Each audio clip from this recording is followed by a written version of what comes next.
کسی بھی طرح تکلیف اذیت اگر کسی مسلمان کو پہنچی،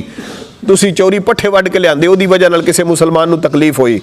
کسی دا نقصان کیتا او دی وجہ نال کسی مسلمان نو تکلیف ہوئی، کسی دے دھی پتر نو ماریا او دے نال کسی نو تکلیف ہوئی، کسی بھی طرح چوری کی، ڈاکہ ڈالا، کسی کو گالیاں دے دیں، کسی کا گریبان پکڑا، کسی کا مال غصب کیا، کسی طرح بھی کسی مسلمان کو تکلیف پہنچی، تو یہ لفظ دھیان سے سن لیں، میرے اور آپ کے پیارے آقا نے فرمایا من اذا مسلمن فقد آذانی، فرمایا جو بندہ کسی مسلمان کو تکلیف دے، کسی مسلمان کو جس نے اذیت دی، فرمایا اس نے مجھ محمد کو تکلیف دی۔ مسلمان کو تکلیف دینا،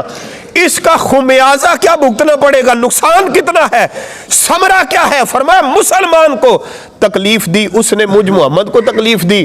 اور وَمَنْ آذَانِ فَقَدْ أَذَى اللَّهُ، اور جس نے مجھے تکلیف دی اس نے رب کو ناراض کر لیا۔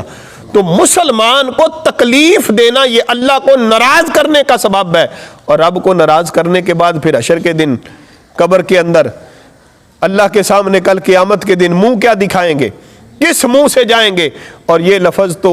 حدیث پاک کے اپنے سینے میں محفوظ کر کے جانا، آقا علیہ الصلوۃ والسلام نے اس حد تک سختی کی، فرمایا ملعون من دار مؤمنا او مکر، فرمایا وہ بندہ لعنتی ہے،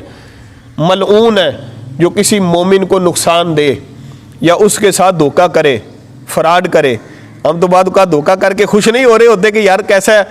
کیسی عقل ہے میرے پاس، میں نے اس کے ساتھ ایسا فراڈ کیا پتہ ہی نہیں چلا، دھوکہ دے دیا، مال میں ملاوٹ کر دی، اس کا یہ نقصان کر دیا، اس سے دھوکہ دے کے اتنے پیسے زائد وصول کر لیے، خوش ہوتے ہیں، اپنی عقل پہ شادیانے بجاتے ہیں۔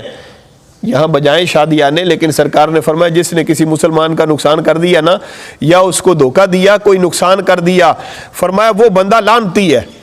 یہ لعنتی ہونے کا فتویٰ میں نہیں دے رہا، یہ اللہ کے رسول کی زبان سے نکلے ہوئے یہ لفظ ہے، فرمایا ملعون ہے وہ بندہ، لعنتی ہے۔ مطلب اس کا کیا نکلا کہ کسی طرح بھی اللہ اور اس کے رسول کو پسند نہیں کہ کوئی مسلمان دوسرے مسلمان کو تکلیف دے، اذیت دے۔ یہاں تک فرمایا مسلمان کی تعریف ہی یہ ہے، فرمایا المسلم من سلم المسلمون من لسانہ و یدہ، مسلمان ہے وہ جس کی زبان اور ہاتھوں کی اذیت سے دوسرے مسلمان محفوظ رہیں، اس کی زبان سے بھی تکلیف نہ ہو۔ آج ہمارے بڑی عام ہے یہ غیبت، چگلیاں۔ نبی کریم صلی اللہ علیہ وسلم نے پتہ اس حوالے سے کس حد تک فرمایا وہ بندہ جنت میں داخل ہی نہیں ہوگا جو کسی کی چگل خوری کرے۔ لا يدخل الجنت قطات، چگل خور کبھی بھی جنت میں داخل نہیں ہو سکتا۔